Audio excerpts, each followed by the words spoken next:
The most famous meditation position is the Lotus Sit, the Padmasana, right? Lotus position. It's the position you see often Hindu deities sitting in when they're sitting on top of the lotus flower, as well as Siddhartha Gautama sits in this position. It is not an ordinary cross-legged position. It's a position that requires a certain flexibility in your hip and your legs, because the shin of your feet, the shin bone of the lower part of the leg beneath the knee, needs to be pointing downwards so that the soles of your feet point upwards. Because of this, also the upper part, your thighs and stuff above the knee, needs to roll around so that strain is not put on the knee ligaments. You can snap your knee ligaments doing this incorrectly, right? And that's why also a meditation pillow is of great benefit, because it allows you to sit with your butt a little bit higher, and this way you have more room to kind of turn the shin downwards towards the ground and twist your foot so that the soles of your feet point upwards towards the sky. It requires stretching. It requires a lot of stretching, but you can reach it. But it's one of those things that you're gonna have to stretch in the morning, and you're gonna have to stretch at night, and you're gonna have to stretch when you're working out in order to attain this. It's like doing the splits, basically. It's the same deal. You have to do it properly. Of course, meditation pillow helps. We are resourceful, and we can get ourselves a meditation pillow. And then people ask, what is the benefit of this position? And that is, it's a superior balance position because it's a better spread between your knees and your glutes. So it's a superior seated position. If you're living in a piss poor country, or you have to meditate on the go, which is not the situation for most people, which brings me over to the greatest benefit of this position, which is that you look fucking awesome. You look fucking awesome. Your ego is into it. Your ego is now with you. It's like, yeah, it's like, and once upon a time, there was a person, and when he grew up, they told him, look at Jesus, look at Buddha, look at Shiva. They are special. And he was very jealous. But then he learned the lotus position, and he sat in the lotus position, and maybe he too could be a little bit special, So your ego is with you. That's a big factor, because it's like, just kill the ego. It's not, what if you could align yourself with it and get all that push, What if you look at different solutions, as well as the meditation positions, because it's at the very least a medium hanging fruit. I mean, when you look at yoga poses, there are more difficult poses that are going to give you certain aspects, right? But it's still a medium difficult position. Like, compared to the most advanced, like, what is this person doing with their body? Oh my God, it looks so weird. Wow, that's going to take a lot of work to get to that position. It's very advanced. Then the lotus, then the Padmasana is like just, it's medium difficulty. It's common, it's not easy, but it's common, right? But there are other, like Paranirvana in Buddhism. Buddha is not in lotus position. He's laying sideways in the recovery position. That's paranibbana. That's actually the ultimate attainment, right? Who else do we got? We have the sleeping position of Paramahansa Yogananda. That's a very low-hanging fruit. Anybody can do that. That doesn't take any stretching. I also like to sleep with my hands on top of my chest. That way you can get more in touch with your heart and stuff like that. Very easy positions. Do not avoid. I'd say in the beginning, you want to catch the low-hanging fruit. So active meditations that you should do with mindfulness, just do it. Just do it. Like kata. You're doing karate, you're doing kata. Okay, then do the kata. Even though you're probably not going to reach a ideal state of mindfulness because you're just starting out. So you're still going to get an attainment if you do a little bit of mindfulness.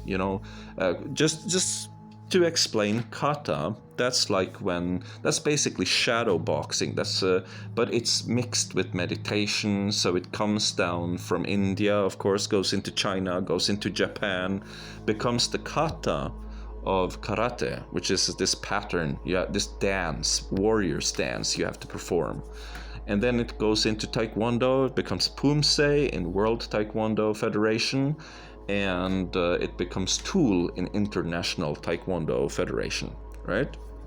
So it's a performance dance almost, and it's a kind of meditation in movement. So it's kind of like yoga. It's movement awareness, You're still gonna have some attainment, even if you don't even do mindfulness with it at all. Your balance is gonna improve, But there's a higher level if you relax and do it like a fucking monk. You do it like you're like, I'm gonna ascend doing this.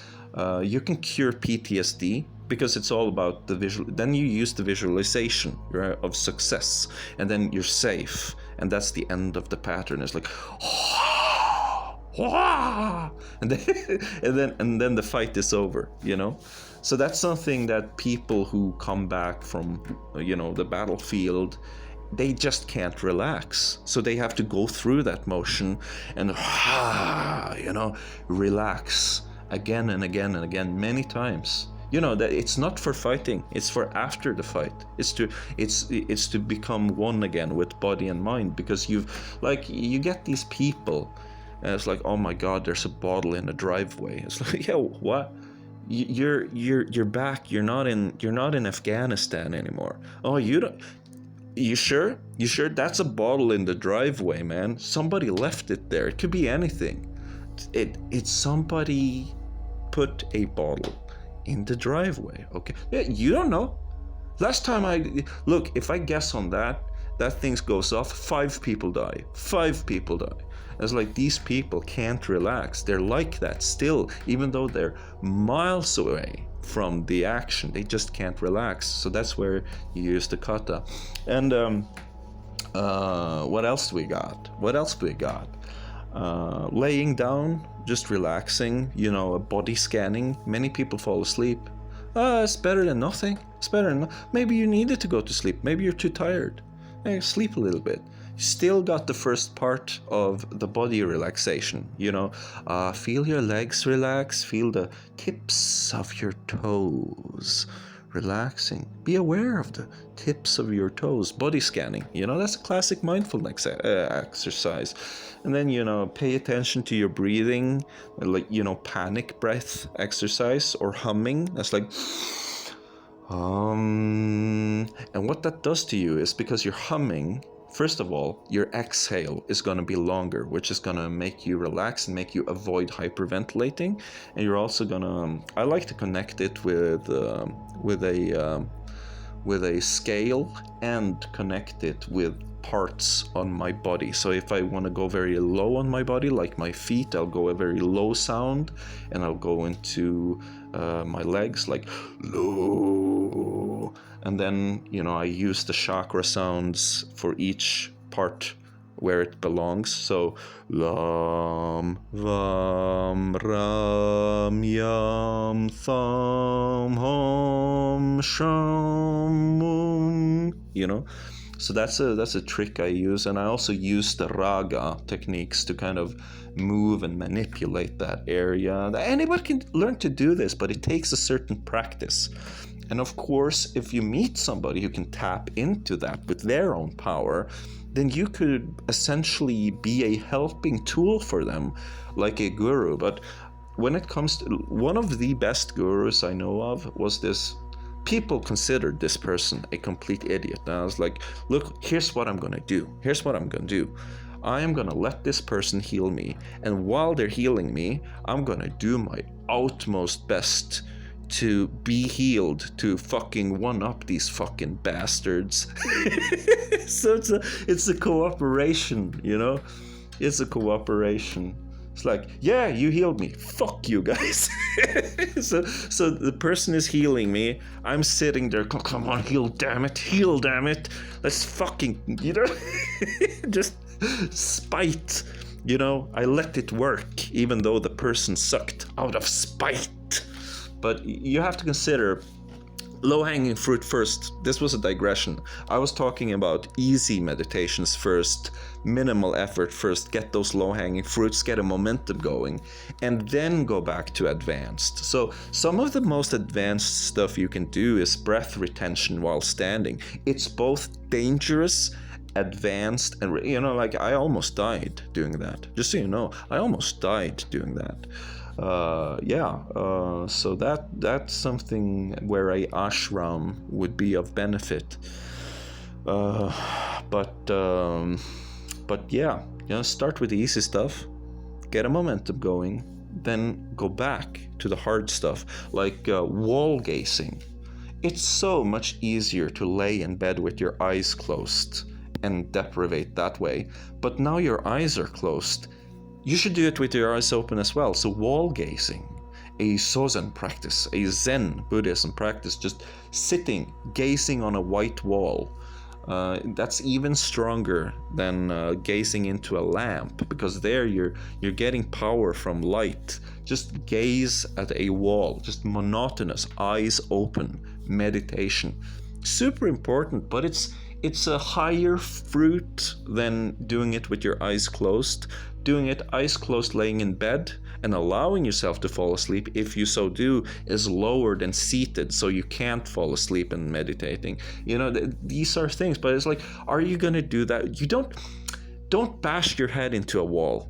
You know, take the practice that you can actually do, because now you fit like 5 practices into a day, and it trickles down into a pretty solid fruit of your labor.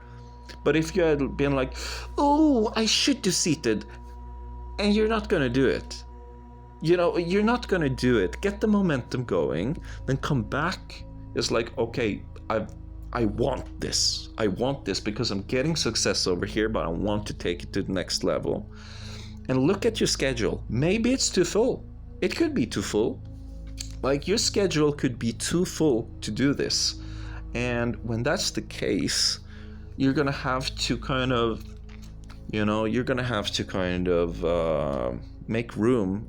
You finish one practice. It's like, okay, this one I can sacrifice. Like right now, I should be doing wall gazing, but I'm having such success with my visualization exercises. I'm like, I'm not gonna, I know I should be doing wall gazing, but I have to prioritize visualization over wall gazing right now, because I'm just getting, it's too good of a momentum.